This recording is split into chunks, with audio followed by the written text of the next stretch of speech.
على إبراهيم وعلى آل إبراهيم في العالمين إنك حميد مجيد. قال الله تبارك وتعالى في كلامه المجيد: أعوذ بالله من الشيطان الرجيم. بسم الله الرحمن الرحيم.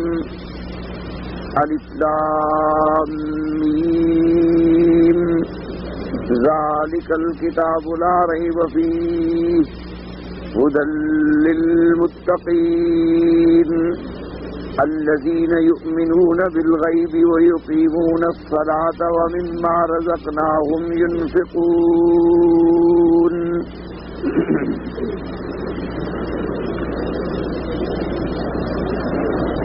سورۃ البقرہ کی اس آیت مبارک میں اللہ تبارک و تعالی نے ارشاد فرمایا: الذین یؤمنون بالغیب، جو لوگ ایمان لاتے ہیں بن دیکھے، ویقیمون الصلاۃ، اور قائم کرتے ہیں نمازوں کو، وَمِمَّا رَزَقْنَاهُمْ يُنْفِقُونَ، اور جو کچھ ہم نے دیا ہے اس میں سے کچھ حصہ خرچ کرتے ہیں اللہ کے راستے میں.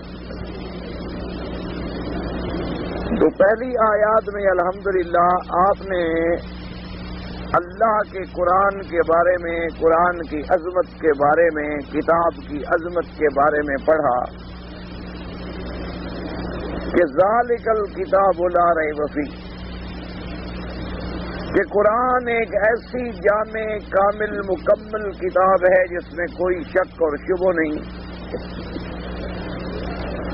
اور اس کی صفت کا بیان کیا گیا کہ وہ ہدایت کرنے والی ہے، ہدن ہدایت کرنے والی ہے، سراپا ہدایت ہے، للمتقین، ان لوگوں کے لیے جو اللہ سے ڈرنے والے. اب آپ کتاب پر بھی مکمل بحث پڑھ چکے الحمدللہ، لا ریب پر بھی الحمدللہ مفصل بحث پڑھ چکے ہیں، اور ہدایت کے معانی بھی آپ پڑھ چکے ہیں، اور متقین کے درجات اور تقوی کے درجات بھی آپ الحمدللہ پڑھ چکے ہیں. اب متقین کی صفات کا بیان ہے. وہاں تو اجمالاً تھا نا کہ متقین مانا اللہ سے ڈرنے والے. اب ان کی آگے یوں سمجھیں کہ تفصیل اور صفات کا بیان ہو رہا ہے کہ الذین یؤمنون بالغیب، ان کی پہلی صفت کیا ہے؟ ایمان بالغیب. الذین یؤمنون بالغیب ویقیمون الصلاۃ وَمِمَّا رَزَقْنَاهُمْ يُنْفِقُونَ. تو یہاں تین صفتوں کا ذکر آیا اس آیت مبارک. پہلی صفت ہے ایمان بالغیب. یہ یاد رکھیں، کیونکہ دل و دماغ میں جب تک یہ باتیں نہیں بیٹھیں گی پھر قرآن سمجھنا بڑا مشکل ہو جاتا ہے. پہلی صفت متقین کی ہے ایمان بالغیب، اور دوسری صفت کیا ہے؟ اقامت الصلوات، اور تیسری صفت کیا ہے؟ انفاق. پہلی صفت ہے ایمان بالغیب، دوسری صفت ہے نمازوں کا قائم کرنا، اور تیسری صفت یہ ہے کہ اللہ نے جو ان کو مال عطا فرمایا ہے اللہ کے راستے میں خرچ کرنا. یہ تین صفتیں. اور اب سب سے پہلی صفت سمجھیں کہ ایمان کس کو کہتے ہیں اور غیب کس کو کہتے ہیں. اس لیے مفسر رحمت اللہ علیہ نے بھی الذین یؤمنون بالغیب علیحدہ ذکر کیا ہے، اور وَيُقِيمُونَ الصَّلَاةَ وَمِمَّا رَزَقْنَاهُمْ يُنْفِقُونَ ان کو پھر علیحدہ ذکر کیا ہے، کیونکہ بنیادی مسئلہ تو ایمان ہے. سب سے پہلے تو یہ سمجھیں کہ ایمان جو ہے، ایمان کا معنی کیا ہے. کیا ایک لفظ ابھی سے یاد رکھ لیں، ایمان کا بھی استعمال ہوتا ہے اور اسلام کا بھی استعمال ہوتا ہے. یعنی ہم یوں کہتے ہیں کہ فلاں شخص ایمان لے آیا، یا کہتے ہیں جی فلاں شخص اسلام لے آیا، یا کہتے ہیں بھی ہم یہ لوگ مومن ہیں، یا کہتے ہیں مسلم ہیں. ایمان والے ہیں، اسلام والے ہیں، تو دو لفظ ہمیشہ استعمال ہوتے ہیں، ایک ایمان اور ایک اسلام۔ تو اب ان کو سمجھیں، ایمان کا معنی لغت کے اعتبار سے تو ہوتا ہے تصدیق کرنا، یعنی کسی شخص کی لائی ہوئی بات پر اعتماد کرتے ہوئے تصدیق کرنا، یہ ہے لغوی معنی بے اعتبار لغت سے۔ اور بے اعتبار شریعت کے کیا ہے کہ اللہ کے رسول پر اعتماد کرتے ہوئے جو اللہ کا رسول لایا ہے اس سب پر ایمان لانا، اس سب کو ماننا، یوں سمجھ لیں، یعنی تصدیق بما جاء بہ رسول اللہ صلی اللہ علیہ وسلم،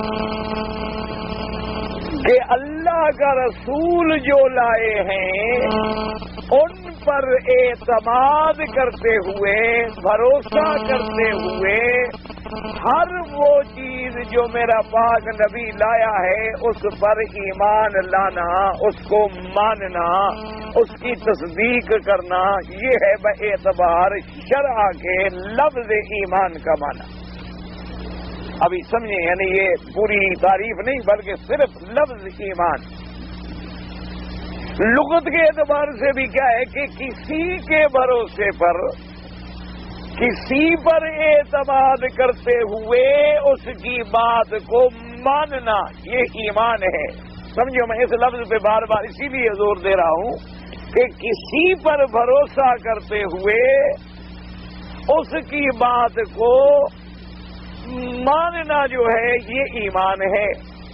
یوں سمجھیں، اگر اب کوئی آدمی مثلا محسوسات ہیں یا مبصرات ہیں، ان کو دیکھنے پر اگر کوئی مانے تو اس کو ایمان نہیں کہتے۔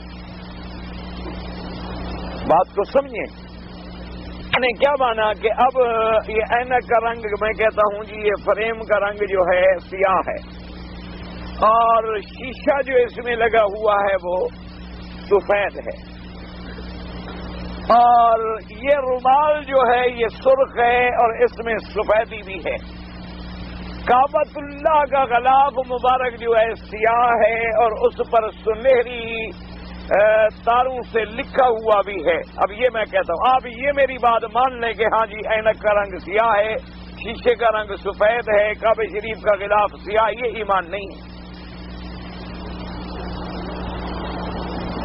سمجھ آ گئی بات؟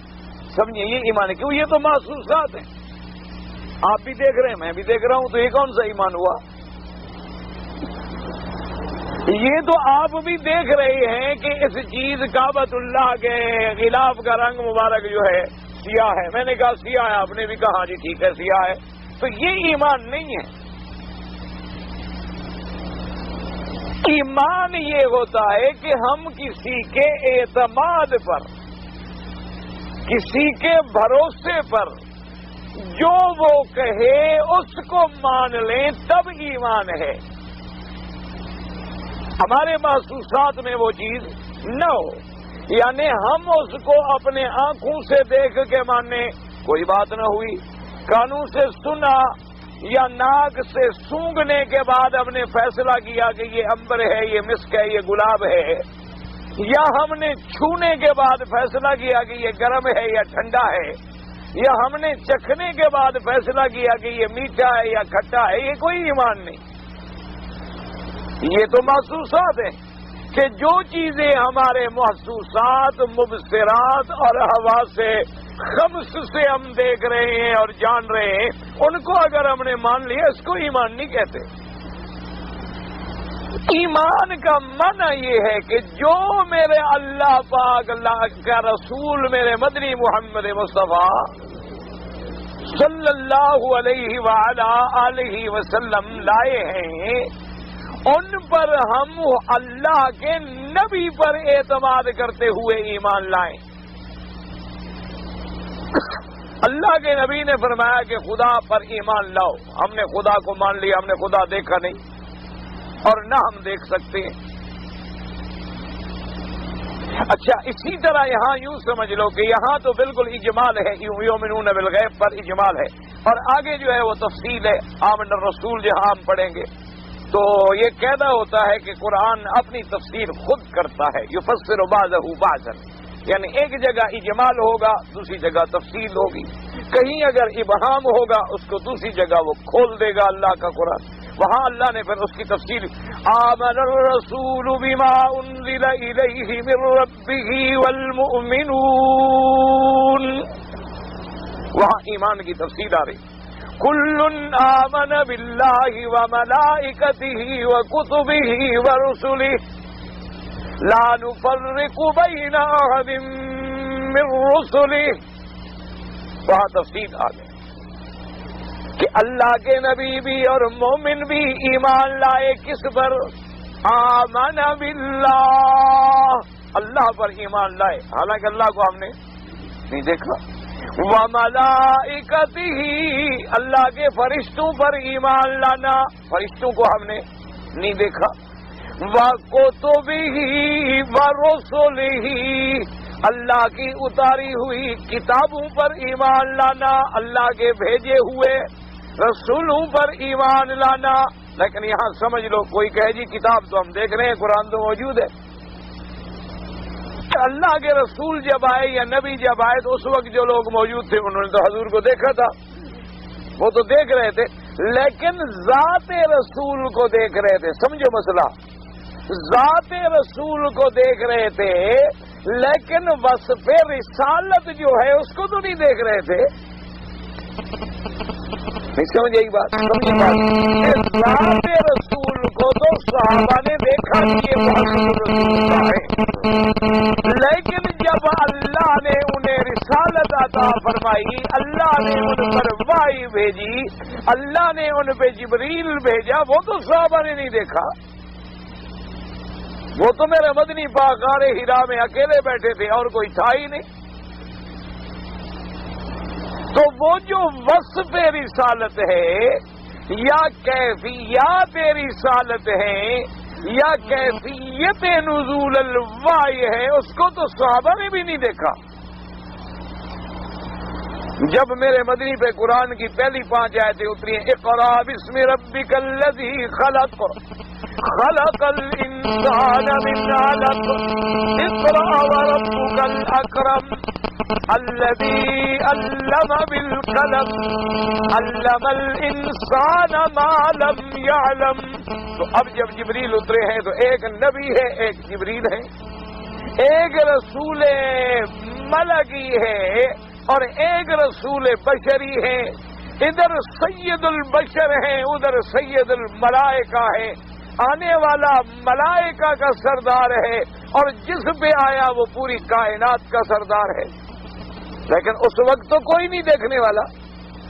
اچھا, اب کتاب ہے اللہ کا قرآن, ٹھیک ہے, لیکن جب اللہ کا کلام میرے مدنی پہ اترا اس کو تو کسی نے نہیں دیکھا. صحابہ حضور کی کیفیت کبھی کبھی دیکھتے تھے کہ حضور کے رنگ مبارک پہ اثر ہو جاتا تھا, آپ پہ اللہ کی وحی کا ایک معنوی بوجھ آ جاتا تھا, اور حضور صلی اللہ علیہ وسلم کے چہرے مبارک پہ پسینہ آ جاتا تھا, اور صحابہ معلوم کر لیتے تھے کہ وحی اتر رہی ہے لیکن دیکھ تو نہیں رہے. اب جب وہ وحی کی کیفیت ختم ہوتی تو حضور فرماتے کہ اللہ نے مجھ پر یہ حکم بھیجا ہے.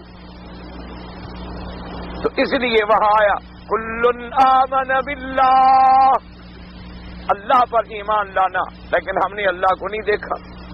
آمن باللہ وملائکتہ وکتبہ ورسلہ, اور ترتیب دیکھیں, اللہ پر ایمان اور پھر فرشتوں پر ایمان. کیونکہ فرشتے پر ایمان نہ ہو تو پھر کتاب پر ایمان کیسے ہوگا؟ فرشتے پر ایمان ہو تو کتاب پر بھی ایمان ہوگا. کہ لانے والا کون ہے؟ فرشتہ ہے. اب اگر فرشتے پر ایمان ختم ہو جائے تو کتاب پر تو خود بخود ختم ہو گیا. اس لیے فرمایا آپ باللہ و ملائکتہ و کتبہ، اب اگر کتاب پہ ایمان ہوگا تب ہی رسول پر ایمان ہوگا، اگر اللہ کے قرآن پر اعتبار یا ایمان نہیں تو پھر میرے نبی پر بھی ایمان نہیں، سیدھی سی بات ہے۔ تو اس لیے اللہ اور پھر لا نفرق بین احد من رسلہ، اور ہم جتنے اللہ نے رسول بھیجے ان کے درمیان میں تفریق نہیں کرتے۔ کیا مانا کہ عیسیٰ علیہ السلام کو تو مانے لیکن موسیٰ علیہ السلام کو نہ مانے، یا یہودی موسیٰ علیہ السلام کو مانے عیسیٰ علیہ السلام کو نہ مانے، یا عیسیٰ علیہ السلام کو مانے اور میرے مدنی محمد مصطفیٰ کو نہ مانے، ایمان نہیں ہوگا۔ لا نفرق بین احد من رسلہ، جتنی اللہ نے رسول بھیجے سب پر حق۔ تو اس لیے اب سمجھیں کہ ایمان کا معنی کیا ہوا کہ جو رسول پاک فرمائے، رسول پاک کی ذات پر اعتماد کرتے ہوئے، بھروسہ کرتے ہوئے، اور ہر پوری تمام باتوں کو جو میرا مدنی پاک لے آیا ہے ان کا ماننا، اس کا نام ایمان ہے۔ اس لیے ہمیشہ یاد رکھیں۔ اب اس کو تھوڑا سا میں اور عرض کر دوں تاکہ آپ کو وضاحت ہو جائے۔ اب یعنی اللہ کی توحید پر ہمارا ایمان، لیکن توحید پر ایمان کیسے لائیں گے؟ جیسے سمجھایا حضرت محمد الرسول اللہ۔ سمجھ آ گئی بات؟ یہ نہیں کہ فلاسفہ کی طرح ہم کہیں کہ جی فلسفیوں کا یعنی سوچ یہ ہے اور وہ یوں کہتے ہیں اس لیے ہمیں معلوم ہوتا ہے کہ خدا ہے۔ نہ، ہم اللہ کی توحید پر بھی ایمان لائیں گے، اللہ کی ذات و صفات پر بھی ایمان لائیں گے، لیکن فلسفیانہ منہ شگافیوں سے یا اپنے عقل کی جولانیوں سے نہیں، بلکہ اس طرح ایمان لائیں گے جس طرح ہمیں حضور محمد مدنی سمجھائیں صلی اللہ علیہ وسلم۔ اسی طرح رسالت پر، اسی طرح نماز پر۔ اب اگر ایک آدمی کہے گا جی ٹھیک ہے نماز پر میرا ایمان ہے، نماز پر میرا ایمان ہے، لیکن نماز کا معنی دعا بھی ہے، نماز کا معنی خشوع بھی ہے، نماز کا معنی خضوع بھی ہے، نماز کا معنی اپنے بدن کا ہلانا بھی ہے، نماز کا معنی جو ہے دعا بھی ہے، اور کوئی ضروری نہیں کہ اس طرح ہم رکوع کریں، قیام کریں، سجود کریں، اور فجر کے وقت فجر پڑھیں اور ظہر کے وقت ظہر پڑھیں، عصر کے وقت عصر پڑھیں، مغرب کے وقت مغرب پڑھیں، یہ کوئی ضروری نہیں ہے۔ تو ہم کہیں گے یہ ملحد ہے، یہ زندیق ہے، یہ مومن نہیں۔ ملحد اور زندیق کس کو کہتے ہیں کہ لفظ تو قرآن کے مانتا ہے، لفظ اسلام کے مانتا ہے، لیکن اس کی تشریح اپنی طرف سے کرتا ہے، اس تشریح کو نہیں مانتا جو لائے ہیں حضرت محمد الرسول اللہ صلی اللہ علیہ وسلم۔ اب دیکھیں ہم نے دن رات میں کتنی نمازیں پڑھی ہیں؟ 5 پڑھ لے، اور ان 5 نمازوں کا پڑھنا، ان 5 نمازوں کا وقت، ان 5 نمازوں کا طریقہ، ان 5 نمازوں کے فرائض، ان کے شروط، ان کے ارکان، ان کے واجبات، ان کے مستحبات ہمیں کس نے سمجھائے ہیں؟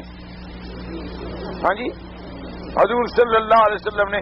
اب کوئی آدمی کہے جی ٹھیک ہے فجر کی نماز پڑھنی ہے، لیکن ٹھیک ہے جب چاہیں گے پڑھ لیں گے، یا جیسے ہمارے یہ بعض فرق جو ہے روافض کے اور شیعہ کے کرتے ہیں نا، 5 نمازیں اکٹھی پڑھ لیں گے، یا 5-10 دن کی بھی اکٹھی کر لیتے ہیں کبھی کبھی، 5 دن کی جو رہ جائیں، اچھا ابھی 25 نمازیں ہو گئی، ایک دن کھڑے ہو گئے اور 25 پڑھ لیں۔ تو اب یہ نماز کو تو مان رہے ہیں، نماز کو مان رہے ہیں، نہ مانتے تو نماز پڑھتے ہی نہ، نماز کو تو مان رہے ہیں، لیکن اس طرح نہیں مان رہے جس طرح ہمیں سمجھایا محمد پاک نے، تو یہ بھی ایمان نہیں ہوگا۔ سمجھ آ گئی؟ لاکھ وہ کہتے رہیں گے جی ہم تو نماز پڑھتے ہیں، بھائی تم لاکھ نماز پڑھو، جب اللہ نے فرما دیا کہ نمونہ نماز کا کون ہے؟ میرا مدنی محمد مصطفیٰ۔ جب اللہ نے فرما دیا کہ ایمان کا نمونہ کیا ہے اصحاب محمد مصطفیٰ، تو اس لیے جب تک ان کے ہم نمونے پہ نہیں اتریں گے اس وقت تک ایمان. تو اب ایمان کی موٹی بات یاد رکھ لیں، یعنی حضور پر بھروسہ، اعتماد، یقین کرتے ہوئے جو چیز میرے مدنی پاک لائے ہیں ان سب کو ماننے کا نام ایمان ہے.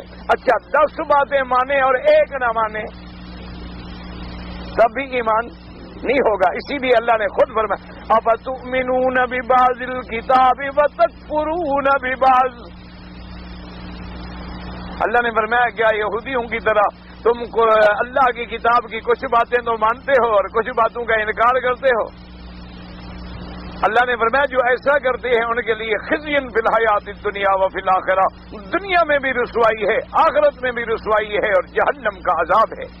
یہ نہیں کہ فتؤمنون ببعض الکتاب کہ تم قرآن کے کچھ باتوں کو تو مان لو اور کچھ باتوں کو نہ مانو. جیسے یوں اس کی مثال سمجھ لو، ایک آدمی کہے جی میرا اللہ پر ایمان ہے، اللہ کے رسول پر ایمان ہے، قرآن پر ایمان ہے، شریعت رسول پاک پر ایمان ہے، لیکن یہ سود والا مسئلہ سمجھ نہیں آتا، اس کے بغیر ہمارا گزارا نہیں ہو سکتا. تو اب کیا نتیجہ نکلا کہ ساری باتیں مان لی لیکن ایک بات نہیں مانی تو کیا رہے گا؟ خود فیصلہ کر لیا کریں. ہم کہیں گے لوگ کہتے ہیں مولویوں کو کافر بنانے کی عادت ہے، لوگ بڑا الزام لگاتے ہیں، کہتے ہیں مولویوں کو تو جی کام یہ ہے کہ لوگوں کو کافر بناتے، یہ کافر وہ کافر یہ کافر وہ کافر. مولویوں کو تو عادت ہو. یاد رکھو مولوی کافر بناتے نہیں، کافر بتلاتے ہیں. ایک بات سمجھا کرو، کافر بنانا علیحدہ بات ہے، بتلانا علیحدہ بات ہے. سمجھا کرو مولوی کافر نہیں بناتا. مولوی کی طاقت ہے کہ کسی کو کافر بنا دے.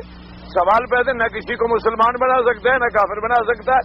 مولوی کا کام یہ ہے کہ وہ کفر کے بارے میں بتلاتا ہے کہ بھی جو ختم نبوت کا منکر ہے وہ کافر ہوگا. اب جو ہوتا رہے تو وہ تو بتلا رہا ہے کہ ختم نبوت کا انکار کفر ہے، قرآن کا انکار کفر ہے، بی بی عائشہ صدیقہ کی عصمت کا انکار کفر ہے. وہ تو بتلا رہا ہے. اور وہ مرض اب جہاں جہاں پائی جائے اس کی مرضی ہے، وہ خود کافر بنتا رہے. مولوی نے تو اس کو نہیں بنایا. سوال پیدا نہیں ہوتا کہ مولوی اس کو کافر بنائے. مولوی کسی کو کافر نہ بنا سکتا ہے نہ بناتا ہے. لوگ ویسے بیچارے ویسے ناراض ہو جاتے ہیں. اب اللہ کا قرآن یہ کہتا ہے کہ ایک حکم کو ماننے اور ایک کو نہ ماننے تب بھی کافر ہے مسلمان. مومن کب بنے گا؟ جب ساری تمام شریعت جو میرا مدنی سرکار لائے ہیں تمام شریعت پر ایمان لے آئے، تمام شریعت پر ایمان. اچھا اور ایمان بھی کیسے لے آئے کہ جی کیا کریں بس ٹھیک ہے اگر اللہ رسول کا فرمان ہے جی بس ٹھیک ہے جی. ویسے حضرت گزارا تو نہیں ہو سکتا، ویسے بینکنگ کے بغیر ملک نہیں چل سکتا، لیکن اگر آپ مولوی کہتے ہیں کہ اللہ رسول کہتا ہے حرام ہے تو ٹھیک ہے شاید حرام ہوگا. اس طرح مانے پھر بھی اسلام کہتا ہے مومن نہیں.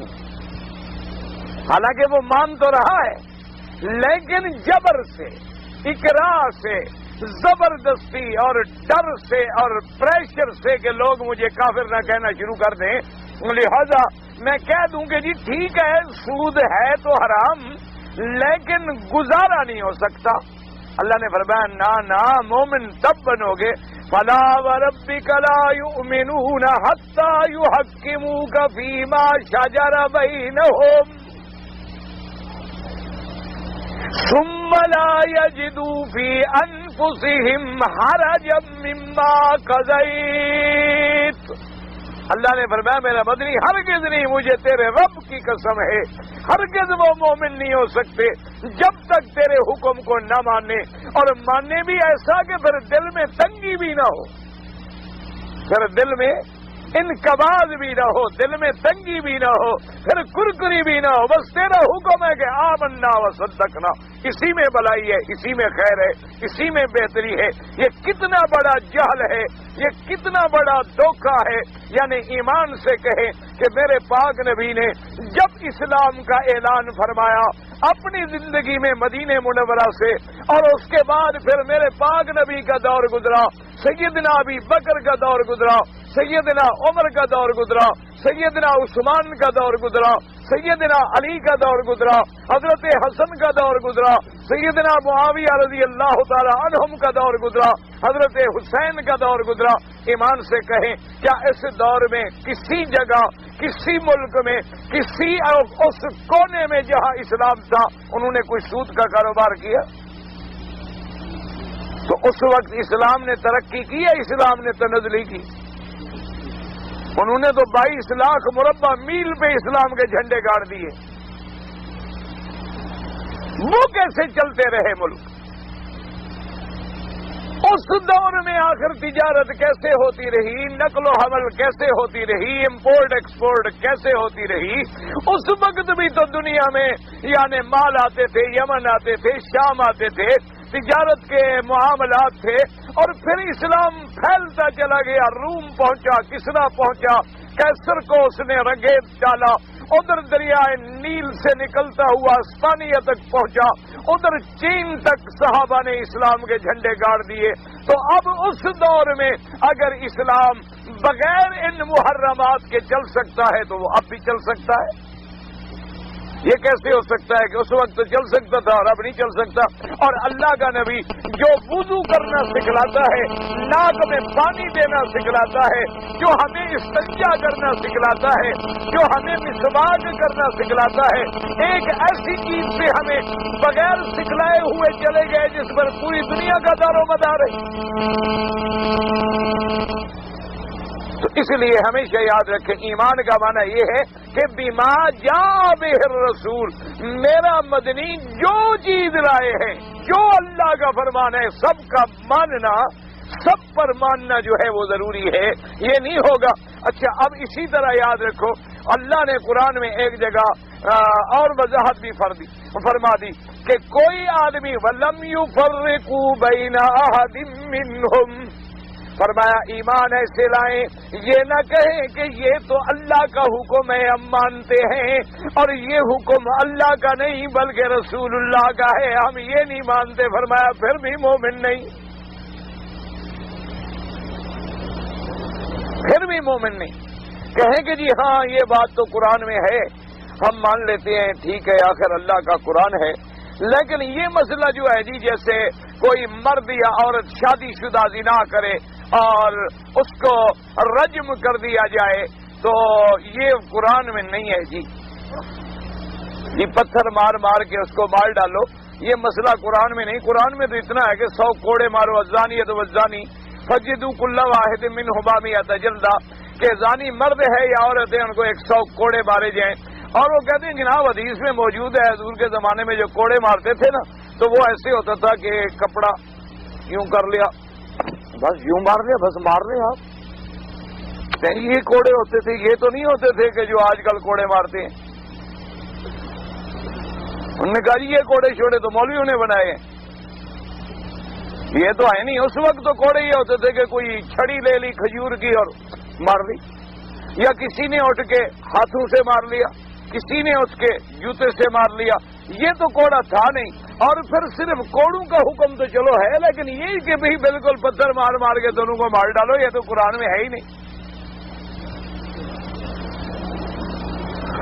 اسی لیے سیدنا امیر المؤمنین عمر بن الخطاب، اللہ کے کروڑوں سلام ہوں اور اللہ کی رضا ہو عمر تیرے نام پر، کتنا بڑا عبقری تھا اور کتنا بڑا جینیس انسان تھا، کتنی دور اندیش تھا۔ حضور کے منبر پہ کھڑے ہوئے اور فرمایا کہ یا ایھا الناس، اے لوگوں خبردار، ایک وقت آئے گا لوگ کہیں گے کہ آیت الرجم جو ہے، رجم اور سنسار کرنے کا حکم ہم قرآن میں نہیں پاتے ہیں، خبردار، رجم رسول اللہ و رجم ابو بکر و رجمنا، میرے مدنی نے خود رجم کا حکم دیا، ابی بکر نے خود رجم کا حکم دیا، میرے دور میں رجم ہوئی، اور اللہ کا نبی بغیر اللہ کے حکم کے کوئی بات کہہ نہیں سکتے ہیں۔ خیال کرنا کہ ایسے ملحد اور زندیق نہ پیدا ہو جائیں جو فرق کر دیں کہ اللہ کا حکم مانتے ہیں اور رسول اللہ کا حکم نہیں مانتے۔ حضرت نے پہلے خبردار کر دیا اور فرمایا اگر مجھے ڈر نہ ہوتا کہ بعض باطل فرقے اور بعض گمراہ فرقے عمر پہ الزام لگا دیں گے کہ اس نے قرآن میں زیادتی کی ہے، تو کہنے لگے واللہ مجھے خدا کی قسم ہے میں قرآن کے حاشے پر وہ حکم لکھ دیتا جو اللہ نے اپنے نبی کو دیا تھا، الشیخ والشیخۃ اذا زنیا فرجموہما البتۃ نکالا من اللہ، کہ اگر کوئی شادی شدہ مرد یا عورت زنا کریں ان کو رجم کیا جائے، یہ حکم میں قرآن پہ لکھ دیتا، لیکن بعض گمراہ فرقے آئیں گے وہ کہیں گے عمر نے اللہ کے قرآن میں پڑھا دیا ہے،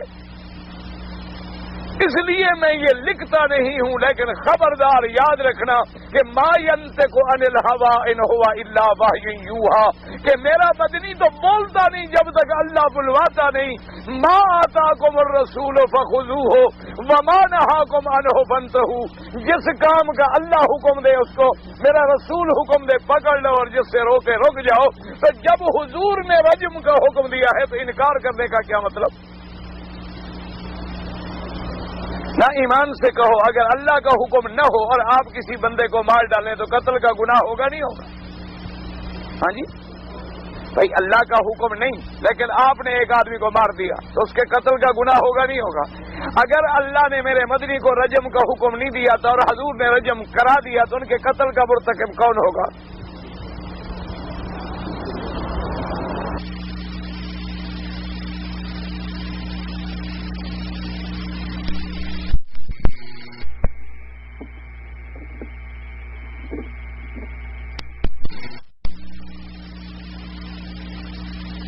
رسول اللہ سچے نبی ہیں، قرآن نے خود نہیں کہا یعرفونہ کما یعرفون ابناءہم، اللہ نے فرمایا یہودی ایسے جانتے تھے میرے مدنی کو جیسے اپنے بچوں کو جانتے ہیں کہ سچا رسول ہے، لیکن جانتے تھے لیکن مانتے نہیں تھے، تو جاننے کا نام ایمان۔ اس لیے قرآن نے کہا جہدوا بہا واستیقنتھا انفسہم ظلما وعلوا، اللہ نے فرمایا میرے نبی کا انکار کر گئے حالانکہ وہ جی کے اندر دلوں سے جانتے تھے کہ محمد سچا نبی ہے، لیکن ان کے اندر ظلم تھا، تکبر تھا، اس لیے انکار کر گئے، جانتے تو تھے۔ تو صرف جاننے کا نام بھی جاننے کا نام ایمان نہیں بنے گا، ایمان ماننے کا نام ہے، موٹی بات یاد رکھیں، ایمان ماننے کا نام ہے، صرف جاننے کا نام نہیں۔ ایک آدمی کہتا ہے کعبہ ہے میں جانتا ہوں، کیا ہو گیا؟ جاننے کا نام ایمان نہیں۔ ایک آدمی کہتے ہیں ہم جانتے ہیں یہ حضور پاک بالکل، حتیٰ کہ ابو جہل نے کہا، ابو جہل سے پوچھا کہ اب سب سے بڑا دشمن میرے مدنی کا کون ہے؟ ابھی جہل لعنت اللہ علیہ، اللہ کی لعنت ہو۔ اچھا اب ایک مسئلہ مجھے آپ بتا دیں، اگر ابو جہل پہ ہم لعنت بھیجیں تو آپ کو تکلیف ہوتی ہے خوشی ہوتی ہے؟ ہاں جی ناراض ہو گئے؟ ابو جہل پہ لعنت بھیجیں تو آپ خوش ہوں گے ناراض ہوں گے؟ کیوں خوش ہوں گے؟ کہ وہ نبی کا، تو جس نبی کے دشمن پر مولوی لعنت بھیجے کہ پھر کیوں بگڑتی ہو؟ جی مولوی کہتے ہیں جی وہ لعنتی تھے وہ کافر تھے، وہ لعنتی تھے وہ کافر۔ اگر کبھی مولوی نے نبی کے دوست پہ بھیجی ہو تو بات کرو۔ ایک مثال دو کہ بالکل فلاں آدمی اللہ کے نبی کا محبوب ہے، اللہ کے نبی کا پیارا ہے، لیکن مولوی نے کہا ہے کہ نہیں وہ لعنتی ہے اور کافر ہے، پھر تو بات غلط ہے۔ لیکن اگر مولوی کہے بھی جو صحابہ کا دشمن وہ میرے نبی کا دشمن نہیں، جو صدیق عمر کا دشمن وہ نبی کا دشمن نہیں، علی عثمان کا دشمن وہ نبی کا دشمن نہیں، اہل بیت کا دشمن وہ نبی کا دشمن نہیں، قرآن کا دشمن وہ نبی کا دشمن نہیں، اللہ کے احکام کا دشمن وہ نبی کا دشمن نہیں، تو ان کے دشمنوں پر جب وہ بگڑتا ہے تو پھر تم مولوی پہ کیوں بگڑتے ہو؟ تمہاری ان سے کوئی دوستی ہے، برادری ہے ان سے؟ اس لیے ہمیشہ یاد رکھا کریں۔ اچھا ابو جہل اللہ کی کروڑوں لعنتیں ہوں اس پر، ہاں اسی لیے ہمیشہ یاد رکھا کرو اسلام کے اندر جیسے ایمان کی تعریف موٹے لفظوں میں کیا ہوئی، جو میرا مدنی لایا اس کو بس 2 لفظوں میں یاد رکھیں، جو میرا مدنی پاک لے آئے جو فرمایا اس کو ماننے کا نام ایمان۔ اچھا اب قرآن یہ کہتا ہے کہ صرف میرے نبی کی بات کو مان لو، صرف اتنی کافی نہیں، بلکہ مان کے ان کے دشمنوں سے اپنی برات کا بھی اظہار کرو۔ صرف یہ نہیں کہ تم مان لو، بلکہ جو نہ ماننے والے ہوں ان سے برات کا بھی اظہار کرو۔ کیوں؟ اب دیکھو قرآن کیا کہتے ہیں، انی وجہت وجہی للذی فطر السماوات والارض حنیفا وما انا من المشرکین، اور کہیں فرماتا ہے انی بریء مما تشرکون، کہتے ہیں کہ میں اللہ کو ماننے والا ہوں، میں مشرک نہیں، میں برات کرتا ہوں اپنی، میرا مشکروں سے کوئی تعلق۔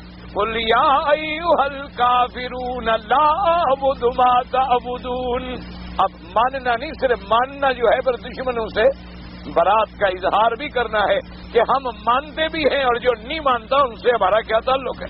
اسی لیے فرمایا لا تتخذوا عدوی وعدوکم اولیاء، اللہ نے فرمایا جو میرے دشمن ہیں اور تمہارے دشمن ہیں کافر، ان کو دوست نہ بناؤ، ان کو دوست نہ بناؤ، ان سے برات کرو، ان سے برات کرو، ان کا ہمارا کیا رشتہ ہے۔ اب دیکھیں ابو جہل بھی جانتا تھا، کعبۃ اللہ کا طواف کر رہا تھا، ایک اس کا دوست آیا ہوا تھا اس کو طواف کرا رہا تھا، طواف کعبہ شریف کا ابو جہل بھی کرتا تھا۔ سمجھ آ گئی یہ بات؟ طواف کر لینے سے کوئی بڑی بات نہیں ہوتی۔ بعض لوگ کہتے ہیں نا جی ہم طواف کرتے ہیں، نمازیں پڑھتے ہیں، ہم روزہ رکھتے ہیں، تہجد پڑھتے ہیں، ایک ٹانگ پہ کھڑے ہو کے ساری رات وظیفے کرتے ہیں، چلے کاٹتے ہیں، جی ہم کیسے مشرک ہیں؟ ابو جہل بڑے طواف کرتا تھا، طواف کر رہا تھا اور اس کا ایک دوست بھی ساتھ تھا، تو اس نے پوچھا، اس نے کہا ابو جہل بھی آپ کی میری دوستی ہے، مجھے تو ایک سیدھی بات بتاؤ۔ اس نے کہا کیا ہے؟ اس نے کہا میں نے سنا ہے کہ مکے میں ایک نبی پیدا ہوئے جن کا نام محمد الرسول اللہ ہے صلی اللہ علیہ وسلم، تم ان کو جانتے ہو؟ اس نے کہا بالکل۔ اس نے کہا کمال کرتے ہو، محمد ابن عبداللہ ابن عبد المطلب ہیں، ہمارے تو رشتے دار ہیں، ہم بالکل جانتے ہیں، بنو ہاشم کے خاندان سے ہیں، قریش کے بڑے اعلیٰ خاندان سے ہیں، ہم جانتے ہیں۔ اس نے کہا اچھا یہ بتاؤ کہ وہ جو کہہ رہا ہے کہ میں اللہ کا رسول ہوں، اللہ کا نبی ہوں، میرے اوپر قرآن اترا ہے، وحی آئی ہے، اس بات میں وہ اللہ کا نبی سچا ہے؟ کیا بات ہے؟ ابو جہل نے ادھر ادھر دیکھا کہ کوئی سن تو نہیں رہا، کہنے لگا یار تم دوستو تمہارے ساتھ جھوٹ نہیں بولتا، یعنی کعبے کا طواف کرتے ہوئے جھوٹ بولتے ہوئے ابو جہل کو بھی شرم آیا تھا۔ آج مسلمان کو آتا ہے کعبے کا طواف کرتے ہوئے حاجی کی جیب کاٹ لیتا ہے، عمرے والے رو رہے ہوتے ہیں بیچارے، کسی کا پاسپورٹ غائب، کسی کی ٹکٹ غائب، کسی کے پیسے غائب۔ یہاں یہودی آتا ہے جیب کاٹنے، نصرانی آتا ہے، یا وہ چانکیا آتا ہے، ہندو لانتی۔ اب جناب اس نے ادھر ادھر دیکھا کہ چلو اور تو کوئی نہیں سنا، دیکھا بھی بات یہ ہے کہ وہ جو کہتا ہے کہتا سچ ہے، جو کہہ رہے ہیں نا اپنی نبوت رسالت کا سچی بات۔ اس نے کہا کیسے؟ تمہیں کیسے پتا وہ سچ کہتا ہے؟ اس نے کہا عجیب آدمی ہو، لبی سفینہ، اللہ کے نبی محمد مصطفیٰ بولے دفینہ، لبی سفینہ، آشفینہ، 40 سنتن، 40 سال گزرے ہیں ہمارے اندر پیدا ہوئے، ہم میں زندگی گزاری، ہم میں بچپن گزارا ہے محمد مدنی نے۔ کہنے لگا ہمارے اندر حضور کے 40 سال گزرے ہیں، اس ذات نے کبھی کسی بندے پر بھی جھوٹ نہیں بولا، وہ خدا پہ کیسے جھوٹ بولے گا؟ اس کی زبان سے کبھی جھوٹ نکلا ہی نہیں، تو وہ اپنے اللہ پہ جھوٹ بولے گا کہ مجھے خدا نے نبی بنا کے بھیجا، اتنا بڑا جھوٹ؟ تو اس نے کہا پھر تم مان کیوں نہیں لیتے ہو جب سچی بات ہے؟ اس نے کہا یہ برادری کا جھگڑا ہے، یہ مانتے تو نہیں ہم تو۔ اب لیکن جاننے کا نام ایمان نہیں ہے، ایمان ماننے کا نام ہے۔ اچھا جی، اب ایک بات یہ آپ نے یاد رکھ لی، ماننے کا نام ایمان ہو گیا۔ اب ایمان کا مقام جو ہے یوں سمجھیں، ایمان اور اسلام، اسلام کا معنی ہے اطاعت و فرما برداری، ایمان کا معنی کیا تھا؟ ماننا، ایمان کا معنی کیا؟ تصدیق، ماننا، اور اسلام کا معنی کیا ہے؟ اطاعت و فرما برداری، اسلام استسلام یعنی اپنے آپ کو سپرد کر دینا. جیسے میں کہوں جی میں اب آپ کا حضرت غلام ہوں، آپ جو حکم دیں میں اپنے آپ کو آپ کے سپرد کرتا ہوں. جیسے مثلا امام شافعی رحمۃ اللہ علیہ نے ایک مثال دی، انہوں نے فرمایا من علمنی حرفن، جس نے مجھے ایک دین کا حرف بھی پڑھایا ہے میں اس کا غلام ہوں. اس کی مرضی آئے تو مجھ سے کام لے، مرضی آئے تو میرا سودا کر دے، بیچ دے مجھے کہیں. جہاں پہ میں غلام جو ہوں ان کی مرضی، مجھے بیچ دیں، مجھ سے کام لیں، مجھ سے خدمت لیں، جو کریں. تو اسلام کا معنی کیا ہے؟ استسلام، اطاعت و فرما برداری کا اظہار کرنا، یہ لغت میں معنی ہے. اسی لیے قرآن نے ایک مقام پہ ایمان اور اسلام کا فرق کیا ہے. سمجھو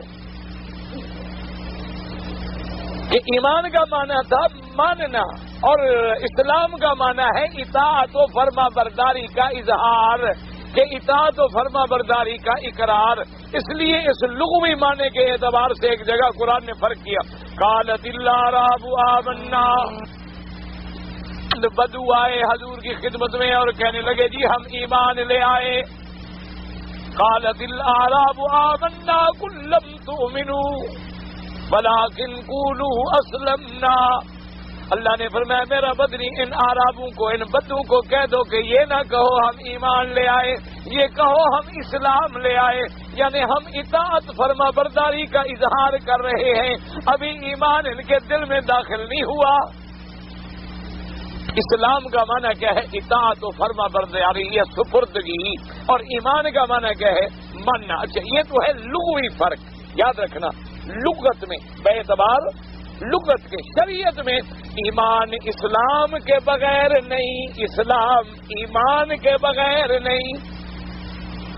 یوں سمجھ لو شریعت کے اندر ایمان ہو تو لازم بات ہے کہ اسلام بھی ہوگا، اسلام ہو ایمان بھی ہوگا. اس لیے کبھی ایمان کا لفظ استعمال ہوتا ہے، کبھی اسلام کا لفظ استعمال ہوتا ہے، کیونکہ ایمان اسلام کے بغیر نہیں، اسلام ایمان کے بغیر نہیں. اب ایمان تھا ماننا، اسلام تھا اطاعت و فرما برداری کرنا.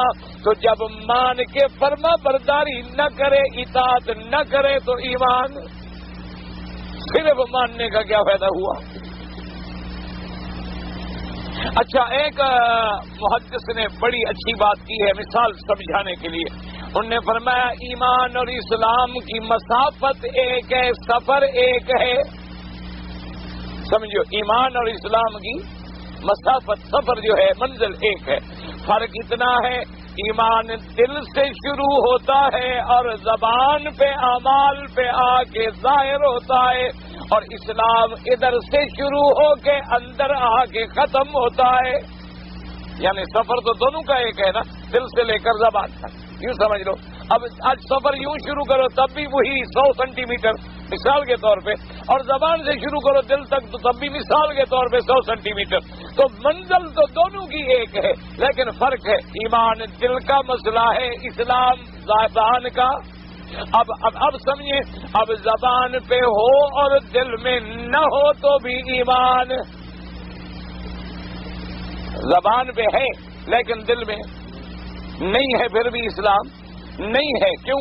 فرمایا اذا جاءك المنافقون قالوا نشهد انك لرسول الله واللہ یعلم انک لرسول واللہ یشہد ان المنافقین لکاذبون. اللہ نے فرمایا میرے مدنی آپ کے پاس منافق آتے ہیں اور کہتے ہیں ہم گواہی دیتے ہیں آپ اللہ کے رسول ہیں.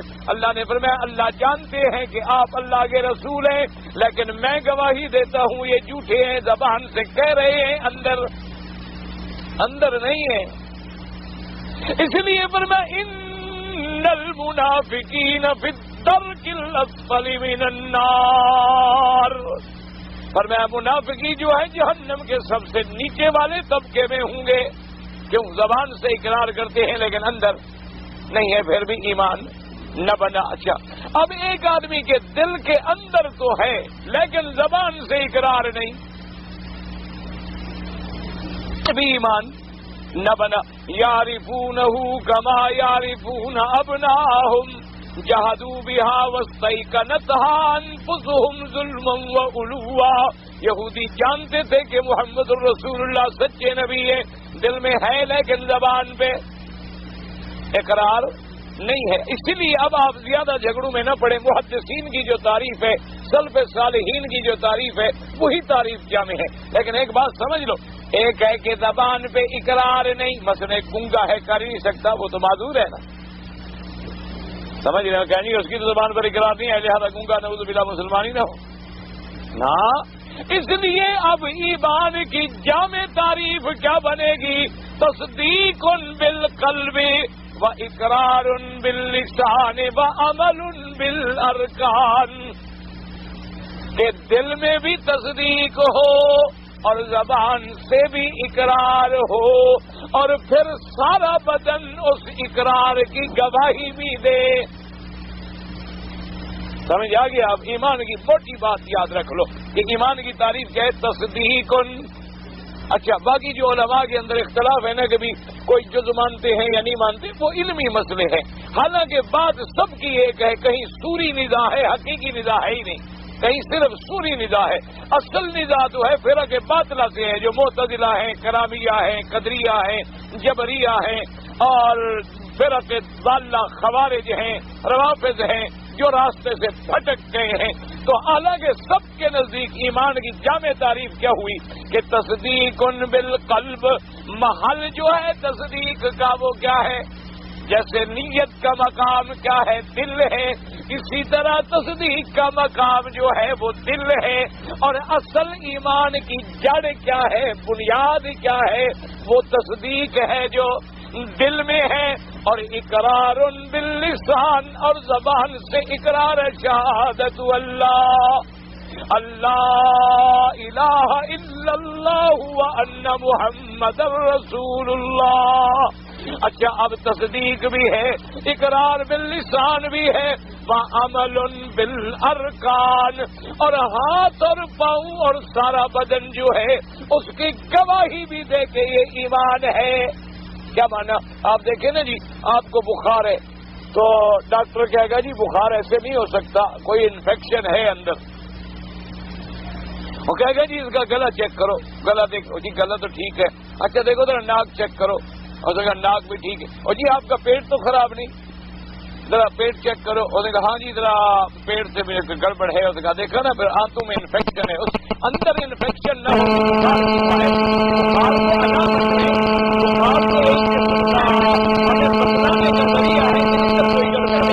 اس کا اثر بدن میں آ جاتا ہے. تو بخار کا اثر بدن میں آ جائے اور ایمان کا اثر بدن میں نہ ہو تو یہ اچھا ایمان ہوا. کہ ایک انفیکشن ہو جائے تو اس کا تو ہے اثر، لیکن ہم ہیں مسلمان، ہیں ایمان والے، لیکن نہ ہمارے شکل سے ایمان نظر آئے، نہ ہمارے عمل سے ایمان نظر آئے، نہ ہمارے لباس میں ایمان نظر آئے، نہ ہمارے کردار میں ایمان نظر آئے، نہ ہماری سیرت میں ایمان نظر آئے، نہ صورت میں ایمان نظر آئے. بلکہ ہمارے 10 آدمی اگر آپ انگریزوں میں چھوڑ دیں تو انگریز نظر آئیں، سال کے لیے ہندو میں چھوڑ دیں تو ہندو نظر آئیں، سکھوں میں چھوڑ دیں تو سکھ نظر آئیں، اور جناب نصرانیوں میں چھوڑ دیں تو نصرانی نظر آئیں، اور گانے بجانے والوں کے ساتھ چھوڑ دیں تو بالکل وہ آپ کو ان جیسے نظر آئیں. یہ ایمان تو نہ ہوا. ایمان تو تب ہوگا کہ دل میں تصدیق ہو اور زبان پر اقرار ہو اور عمل بالارکان ہو. کیا مانا؟ اب نماز جو پڑھتے ہیں تو آپ ہاتھ پاؤں ہلاتے ہیں کہ نہیں ہلاتے؟ وضو کریں گے، آپ وضو کریں گے اللہ اکبر، پھر رکوع میں جائیں گے، پھر سجود میں جائیں گے، پھر رکوع میں جائیں گے، تو پورا بدن. تو یہ تصدیق کر رہا ہے کہ ایمان ہے، کیونکہ پورا بدن جو ہے اللہ کی اطاعت میں لگا ہوا ہے، فرما برداری میں لگا ہوا ہے. اور اگر وہ اطاعت کا اظہار ہمارا بدن نہیں کر رہا، ہمارے ارکان اور جوارے جو ہیں وہ نہیں کر رہے، ہاں فرق اتنا ہے کہ بعض خاص اعمال ہیں جن پہ محدثین نے کہا کہ ان کا منکر کافر ہو جاتا ہے، ورنہ وہ کہتے ہیں ایمان میں کمال نہیں پیدا ہوتا. بعض عمل ایسے ہیں جن پر حضور نے فرما دیا، جیسے نماز کے چھوڑنے والا، حضور نے فرما دیا کہ ایک آدمی جو ایک نماز چھوڑ دے وہ کافر ہو جاتا ہے. اسی لیے امام احمد ابن حنبل رحمۃ اللہ علیہ نے فتویٰ دیا کہ جو شخص ایک نماز فرض جو ہے وہ جان بوجھ کے چھوڑ دے آمدن، کوئی عذر نہیں، کوئی بیماری نہیں، کوئی تکلیف نہیں، کوئی مجبوری نہیں، آمدن اس نے نماز چھوڑ دی ہے، تو وہ فرماتے ہیں کافر ہو گیا، ایمان سے خارج ہو گیا اور اس کا نکاح بھی ختم ہو گیا، اور اسی حالت میں مر جائے، فرماتے ہیں جنازہ بھی نہ پڑھا جائے اور مسلمانوں کے قبرستان میں دفن بھی نہ کیے جائے۔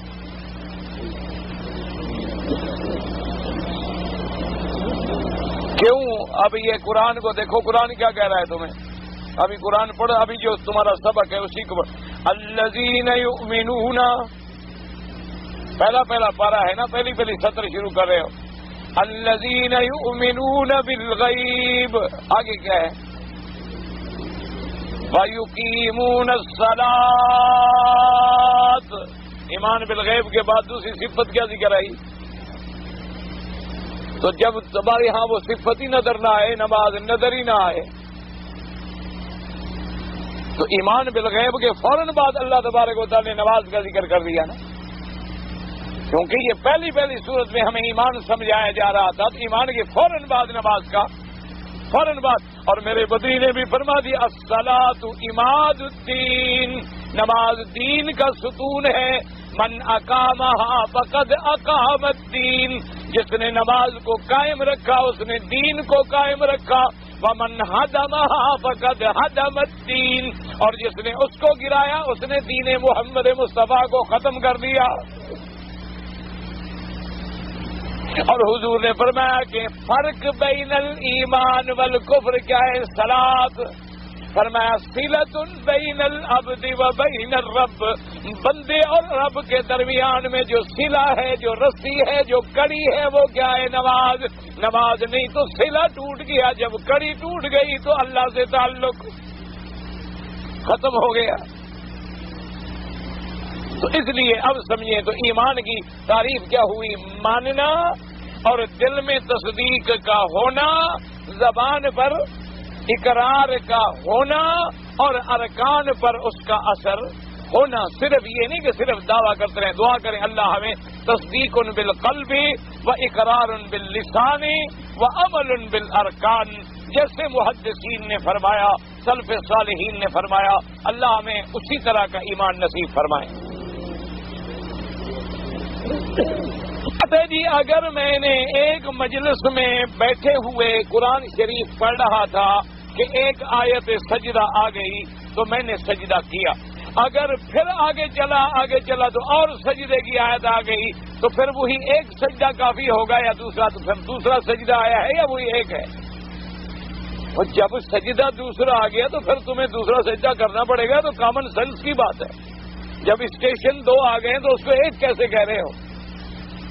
تو پہلا سجدے کی آیت آئی تو سجدہ، دوسرے سجدے کی آیت آئی تو سجدہ، تیسری آیت آئے تو سجدہ۔ وہ مسئلہ تم نے سمجھا نہیں کہ سجدے کی آیت ایک ہے اور میں بار بار پڑھ رہا ہوں اسی آیت کو، تو پھر ایک سجدہ ہوگا، یہ نہیں کہ 100 دفعہ پڑھوں تو 100 دفعہ سجدہ کروں۔ جس مثلاً طالب العلم ہے، قرآن یاد کر رہا ہے، آیت سجدہ کو پڑھ رہا ہے، پھر پڑھ رہا ہے، بار بار پڑھ رہا ہے، لیکن ایک جگہ بیٹھے ہوئے پڑھ رہا ہے، اب چاہے 100 دفعہ بھی پڑھتا رہے سجدہ ایک ہوگا۔ لیکن اگر دوسری آیت سجدے کی آ گئی پھر اور سجدہ آ جائے گا، تیسری آیت آ گئی تو پھر اور سجدہ آ جائے گا۔ سمجھ آ گئی ہے بات؟ طواف کے نفل سنت سے پہلے ادا کریں یا بعد میں ادا کریں؟ گزارش یہ ہے کہ امام ابو حنیفہ رحمۃ اللہ علیہ کے نزدیک طواف کے جو 2 رکعت ہیں وہ واجب کے درجے میں ہیں۔ وہ فرماتے ہیں یہ یعنی سنت سے بھی اور آگے کا درجہ ہے کہ حضور پاک نے کبھی نہیں چھوڑا، کبھی یہ ثابت ہی نہیں کہ آپ نے طواف کیا ہو اور 2 رکعتیں نہ پڑھی ہوں، ورنہ کبھی کبھی ایسی سنتیں ہیں حضور نے پڑھی کبھی نہیں پڑھی، لیکن یہ ایسی 2 رکعتیں ہیں جو حضور پاک نے کبھی نہیں چھوڑی ہیں، اس لیے ان کے نزدیک تو یہ واجب کا درجہ ہے۔ جب واجب کا درجہ ہے وہ فرماتے ہیں عشاء پڑھ لی، اگر 2 رکعتیں طواف کی پڑھنی ہے تو پہلے 2 رکعت طواف کی پڑھو اور پھر سنت پڑھو، کیونکہ واجب کا درجہ ان سے زیادہ ہے۔ اور باقی ائمہ کے نزدیک مطلقاً سنت ہے 2 رکعت پڑھنا، وہ کہتے ہیں چاہے طواف کی پہلے پڑھ لے مرضی، نماز کی 2 سنتیں پہلے پڑھ لے مرضی، یہ علمی تحقیقیں ہیں۔ اصل مسئلہ یہ ہے کہ چھوڑا نہ کرو، سمجھ آ گئی بات؟ اگر پہلے پڑھ لی تو الحمدللہ، بعد میں پڑھ لی تو الحمدللہ، کوئی جھگڑے والی بات ہے ہی نہیں۔ یہ صرف علمی تحقیق ہے، اور تاکہ امام صاحب کی یہ عادت ہے ایسے مسائل میں وہ ایسا مسئلہ بیان کرتے ہیں کہ لوگوں کے دل و دماغ میں گھر کر جائے۔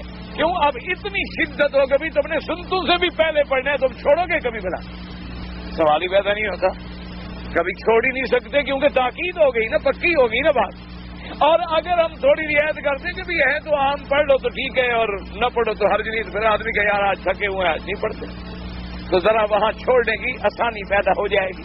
اس لیے امام صاحب بڑے سخت ہیں، جیسے ظہر کی نماز سے پہلے 4 سنتے ہیں، اب حدیث میں 2 بھی موجود ہیں، 4 بھی موجود ہے۔ جو لوگ 2 سنتے پڑھتے ہیں ظہر سے پہلے، وہ بھی حدیث پاک میں موجود ہے، اور 4 سنتوں والی روایت بھی موجود ہے۔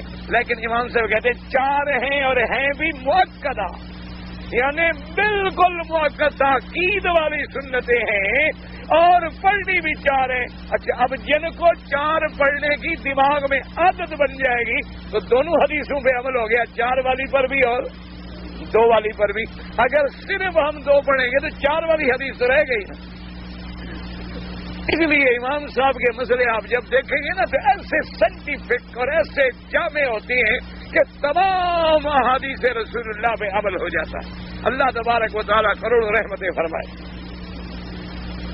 تہجد کی اذان جو ہے سنت سے ثابت ہے، بالکل سنت سے ثابت ہے۔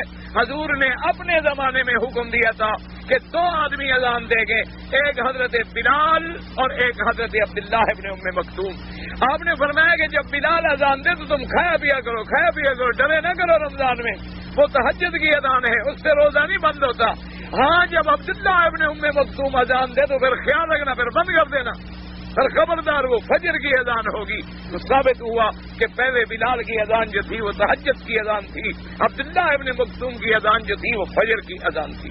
اور اسی لیے صحابہ کہتے ہیں کہ حضرت عبداللہ ابن مکتوم نابینا بھی تھے، اور اول وقت میں ماشاءاللہ اذانیں ہوتی تھی تو کبھی کبھی صحابہ بھی غریب تھے، کبھی کسی نے کوئی کھجور بھیج دی تو کھا لی، ورنہ کھانے کے لیے کیا تھا۔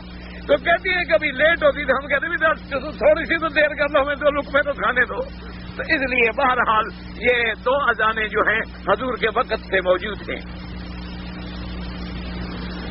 زانی عورت جو ہے اگر حاملہ ہو جائے تو اس کو کب رجم کیا جائے گا؟ جب وہ حمل سے فارغ ہو جائے اور اس کی عدت نفاس گزر جائے، چونکہ حضرت سیدنا علی رضی اللہ تعالیٰ عنہ فرماتے ہیں کہ مجھے حضور نے ایک دفعہ حکم دیا کہ فلاں عورت جو ہے اس کا زنا کا مسئلہ ثابت ہو گیا ہے اور جا کے اس کو رجم کرو۔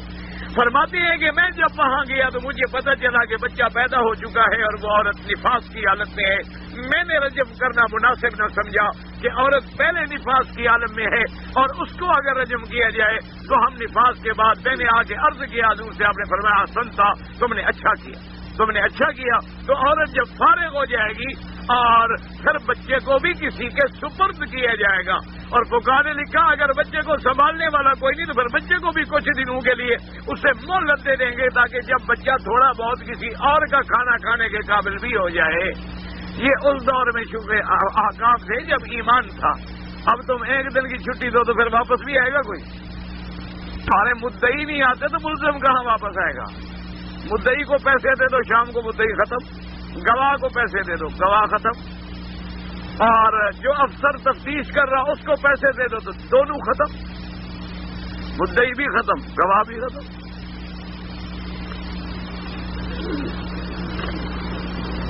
اگر کسی آدمی نے کسی کو 50 ریال دیا کہ میرے باپ کے لیے تم بدل حج کر لو یا عمرہ کر لو، کوئی حرج نہیں، لیکن طے نہ کرے، بزنس نہ کرے کہ جی ہم 1000 ریال لیں گے تو بدلہ کریں گے، نہ، وہ کہا بھی ٹھیک ہے تم بدل کر دو، میری طرف سے والد معذور ہے یا فوت ہو گیا معذور ہے، اور جو تم پھر خود اندازہ لگاؤ کہ اس زمانے میں آخر آنے کا جانے کا خرچہ اتنا ہوگا اور کچھ تم نے زیادہ بھی دے دیا، اور جو دے دیا اس نے کہا ٹھیک ہے کوئی حرج نہیں، لیکن اگر کاروبار کرے تو پھر تو دین بیچنے والی بات ہو گئی۔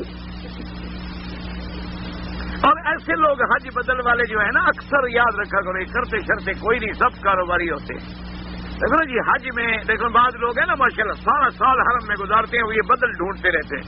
اگر 100 بدل ڈھونڈ لیں اور 1000 ریال لے لیں، 1,00,000 ریال سال میں مل گیا، اور کوئی تجارت کر سکتا ہے، مولوی مکی نہیں کما سکتا۔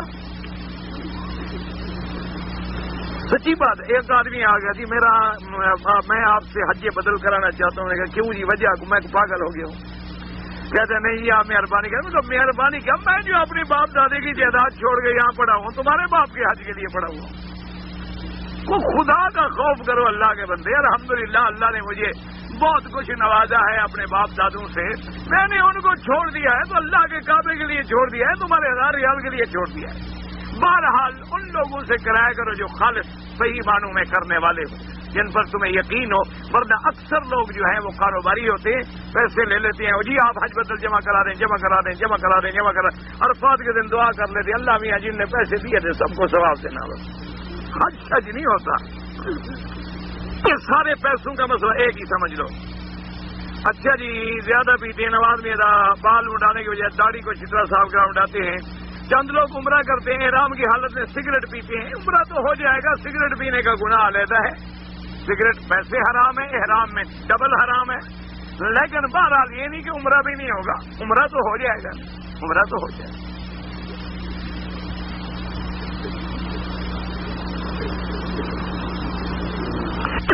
میں یورپ میں رہتا ہوں اور میں نے ایک مکان اور دکان خریدا ہے اور مجھے اس میں سود دینا پڑتا ہے. بھائی دیکھیں گزارش یہ ہے, میری رائے یہ ہے کہ سود سے بچیں. سود ہر شکل میں حرام ہے, سود حرام ہے. اس سے جتنا بچیں گے. یہ دشمن کی اتنی بڑی چالاکی ہے. آپ یورپ میں رہنے والے مجھ سے زیادہ سمجھتے ہیں. آپ ساری زندگی کماتے رہیں, آپ ان سے فارغ ہی نہیں ہوتے. کبھی مکان کا ٹیکس ہے اور کبھی فلانا ٹیکس ہے اور کبھی فلانا ٹیکس ہے اور کبھی فلانا ٹیکس ہے. صرف تم ایک ظاہری ٹیپ ٹاپ پہ مر رہے ہو کہ جی صفائی بڑی ہوتی ہے گلیوں کی, دل کی نہیں. ان کے یہاں صفائی بڑی ہوتی ہے ایمان کی نہیں.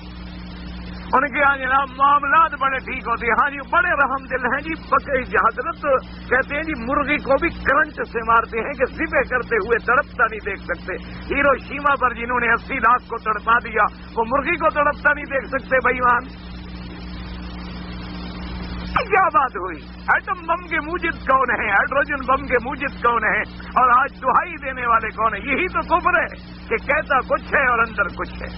اسی کا نام رکھ. بہرحال سود سے بچنے کی کوشش کرو, ہر ممکن جیسے بھی ہو سکے سود سے بچو, کوشش کر لو. اور اسی کا فیصلہ اللہ کے گھر میں کر لو اور دعا مانگ کے جاؤ, انشاءاللہ اللہ پاک تمہاری جان چھڑا دے.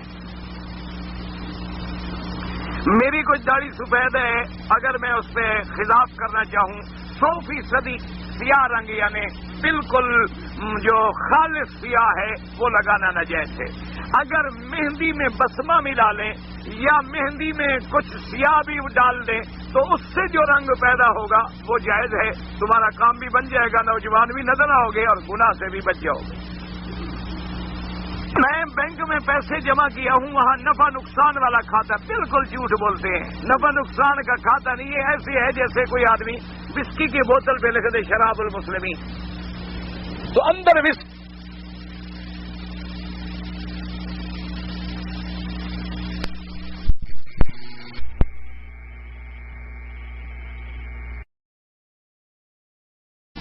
کیا بات ہوئی؟ ایٹم بم کے موجد کون ہیں, ہائیڈروجن بم کے موجد کون ہیں, اور آج دہائی دینے والے کون ہیں؟ یہی تو کفر ہے کہ کہتا کچھ ہے اور اندر کچھ ہے. اسی کا نام رکھ. بہرحال سود سے بچنے کی کوشش کرو, ہر ممکن جیسے بھی ہو سکے سود سے بچو, کوشش کر لو. اور اسی کا فیصلہ اللہ کے گھر میں کر لو اور دعا مانگ کے جاؤ, انشاءاللہ اللہ پاک تمہاری جان چھڑا دے. میری کچھ داڑھی سفید ہے, اگر میں اس پہ خضاب کرنا چاہوں 100% سیاہ رنگ یعنی بالکل جو خالص سیاہ ہے وہ لگانا ناجائز ہے. اگر مہندی میں بسمہ ملا لیں یا مہندی میں کچھ سیاہ بھی ڈال دیں تو اس سے جو رنگ پیدا ہوگا وہ جائز ہے. تمہارا کام بھی بن جائے گا, نوجوان بھی نظر آؤ گے اور گناہ سے بھی بچ جاؤ گے. میں بینک میں پیسے جمع کیا ہوں, وہاں نفع نقصان والا کھاتا. بالکل جھوٹ بولتے ہیں, نفع نقصان کا کھاتا نہیں ہے. ایسے ہے جیسے کوئی آدمی وسکی کی بوتل پہ لکھ دے شراب المسلمین, تو اندر وسکی